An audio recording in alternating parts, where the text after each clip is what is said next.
It was always the story, it was the energy, and meeting people. James Breslin says it was deadline-driven madness to be the eldest son of the late, great New York Daily News columnist Jimmy Breslin, whom he loved and adored. Breslin and Pete Hamill are the subject of an HBO documentary, Deadline Artists.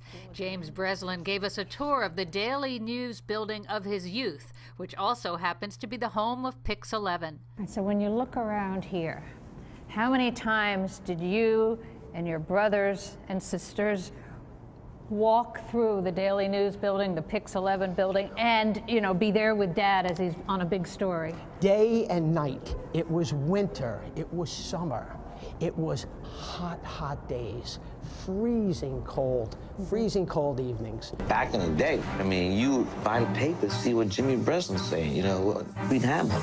These guys were like superstars. Breslin and Hamill defined an era of New York journalism in the late 20th century, and James Breslin, the eldest of Jimmy's 6 children, had to drive his father everywhere because Jimmy didn't know how to drive. I drove, my brother drove, and all of our friends, whomever was available, who's around, get in the car, I've got to go somewhere. You didn't know if you were going down the block or if you were going to Brooklyn, Bronx, Queens, Staten Island. You did not know. The block where the Daily News had been located, 42nd Street between 2nd and 3rd Avenues, is now called Jimmy Breslin Way, something, along with this documentary, that would have made Jimmy very proud. If somebody can remember Jimmy Breslin as a communicator, somebody who was a columnist, a reporter, who cared about lives in New York City and was able to share it. Some people would say he wouldn't like it.